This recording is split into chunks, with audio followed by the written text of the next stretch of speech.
Hello everyone, welcome to learning hub NCERT. तो आज के इस वीडियो में हम करेंगे क्लास 8 इट्स सो हैपन की बुक का chapter number first, how the camel got his hump का पार्ट 2। पिछले वाले पार्ट में हमने देखा था कि किस प्रकार एक कैमल होता है, कैमल के बारे में बताया जाता है। जो कैमल है वो डेजर्ट के बीच में रहता है और कुछ काम धंधा नहीं करता है और हर बार हम बोलता है। तो फिर एक बार सारे जो जानवर है गुस्सा हो जाते हैं उससे और वो एक जिन के पास जाते हैं और जिनसे वो मदद मांगते हैं।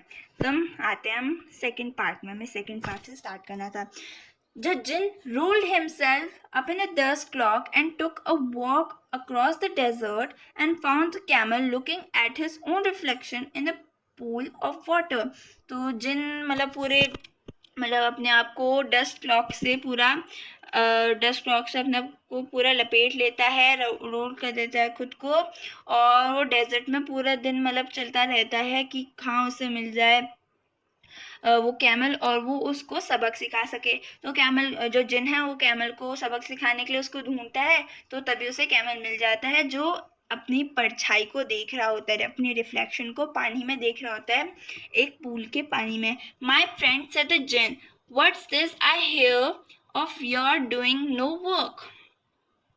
तो जिन बोलता है कैमल से, मेरे दोस्त मैं ये तुमसे क्या बाकियों से क्या सुन रहा हूँ कि तुम कुछ काम नहीं कर रहे हो। The jinn sat down with his chin in his hand while the camel looked at his own reflection in the pool of water. तो जो जिन है वो कुछ ऐसे जैसे अपनी जो चिन है, चिन को अपने हैंड में लगा देता है, ऐसे करके पोजीशन बनाता है और कैमल की तरफ देखता है। लेकिन जो कैमल है वो कैमल अपनी रिफ्लेक्शन को ही पानी में देख रहा होता है। The jinn, you have given the three extra work ever since You have given the 3 extra work ever since Monday morning, all on account of your idleness, said the jinn. And he went on thinking with his chin in his hand. तो जो जिन है वो बोलता है कि अब तुमने Monday की मॉर्निंग से कुछ काम नहीं करा है, क्योंकि अब तुमने मंडे की मॉर्निंग से काम नहीं करा है और तुम्हें 3 दिन हो गए लगातार काम ना करे हुए। इसीलिए तुम्हारी जो आइडलनेस है, यानी जब तुम ऐसे ही बैठ रहे हो, अब तुमको कोई काम नहीं था, अब जैसा कुछ होता है कि तुम्हें कुछ और काम था इसलिए तुम काम नहीं कर पाए, तो उसका तो हम मान सकते हैं। लेकिन तुम तो आइडल बैठे थे, एकदम खाली बैठे थे, तो इसीलिए तुम्हें इसके लिए एक पनिशमेंट मिलेगी कि तुम्हें 3 एक्स्ट्रा वर्क, तुम्हें ज़्यादा 3 गुना तुम्हें काम करना पड़ेगा। और जो जिन है वो अपने हैंड को चिन में रखते हुए सोचता ही रहता है। हम्प said the camel, तो कैमल के बोलता है, hump I shouldn't say that again if I were you, said the जिन। तो जिन बोलता है कि अगर मैं तुम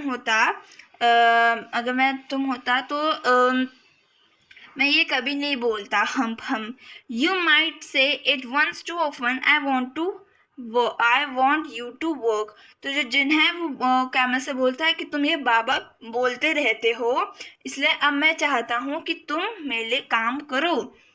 And the camel said hump again, but no sooner had he said it, he saw his back that he was so proud of pulling up into a great big hump.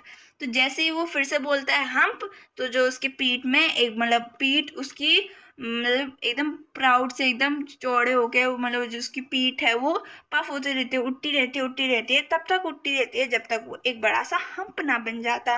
Do you see that, said the jinn. तो जिन बोलता है, क्या तुमने ये देखा? That's your very own hump and you have brought upon of very own self by not working. तो जिन है वो जिन बोलता है, तुमने देखा, इसे हम्प कहते हैं। तो तुम दिन भर ये हम्प हम बोलते रहते हो, हम्प इसे कहते हैं। अभी तुम्हारा खुद का हम्प है, ये इसलिए तुम्हारी पीठ में आया क्योंकि तुम कोई काम नहीं कर रहे थे। Today is Thursday and you have done no work since Monday. When the work began, now you are going to work. तो जिन हम बोलता है कि तुमने मंडे से कोई काम नहीं करा है और आज थर्सडे हो गया, तुमने इतने दिनों से कोई काम नहीं करा है, इसलिए अब तुम काम करने वाले हो। How can I, said the camel, with this hump on my back. तो कैमल बोलता है कि मैं कैसे कर सकता हूँ, मेरे पीठ में तो ये बड़ा सा हम्प है। That has a purpose, said the jinn.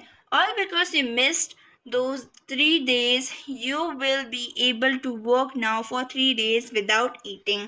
तो जो जिन है वो बोलता है इसलिए क्योंकि तुमने 3 दिनों को मिस कर दिया है और इसीलिए अब तुम 3 दिन तक कुछ भी नहीं खाओगे और तुम अब मतलब तुम्हारी ये हम्प की ये खासियत है कि तुम कुछ नहीं खाओगे लेकिन फिर भी जो तुम्हारा हेल्थ जो हम्प है वो तुम्हें जिंदा रखने में मदद करेगा. And don't you ever say I never did anything for you. Come out to the desert and go to the three and behave. तो फिर जिन बोलता है कि अब तुम्हें काम करना होगा, अब तुम डेजर्ट से बाहर निकलो और उन तीनों के पास जाओ. तीनों कौन? वो हॉर्स, डॉग और ऑक्स के पास जाओ और अच्छे से बिहेव करो. बिहेव यानी अच्छे से रहो, उनसे अच्छे से बात करो. And the camel went away to join the three, and from that day to this the camel always wear a hump. We called it hump now, not to hurt his feeling. And he has never yet caught up with the 3 days that he missed on the beginning of the world, and he has never yet learned how to behave. तो camel को आप तो जानते होंगे, तो वो क्या कहता है? आपको कुछ मतलब आपको कोई आइडिया है कि कैमल कुछ बोलता है? नहीं. क्या वो कैमल डॉग की तरह बाक करता है? नहीं. वो क्या ऑक्स की तरह मतलब मूव करता है? नहीं. वो हॉर्स की तरह ही करता है. ही मतलब जो हॉर्स करते हैं ही करके. क्या वो कैमल करता है? नहीं. तो लेकिन अभी तक यानी उसने काम तो कर दिया. आपने 3 दिन की जो उसे पनिशमेंट मिली थी 3 दिन काम ना करने की, उसने वो तो कर दी. उसके बाद से वो काम करने लग गया, लेकिन फिर भी वो अच्छे से बिहेव करना नहीं सीखा. तो हमारा चैप्टर यहाँ पर कंप्लीट हो जाता है. आई होप आपको ये वीडियो अच्छी लगी होगी. तो क्वेश्चन आंसर हम इसे इसके अगले वीडियो से स्टार्ट करेंगे या नेक्स्ट वीडियो से इसके क्वेश्चन आंसर याद करेंगे. इसके लिंक मैं आपको उस वीडियो की लिंक मैं आपको इस वीडियो की लिंक में दे दूँगी और पार्ट 1 की भी डिस्क्रिप्शन में इसकी लिंक दे दूँगी. तो आई होप अगर आपको ये वीडियो अच्छी लगी तो लाइक कीजिए, चैनल को सब्सक्राइब कीजिए. बाकी की जो वीडियो है उसके लिए आपको सब्सक्राइब करना होगा. तो आपको अगली वीडियो में मिलते हैं. Thanks for watching.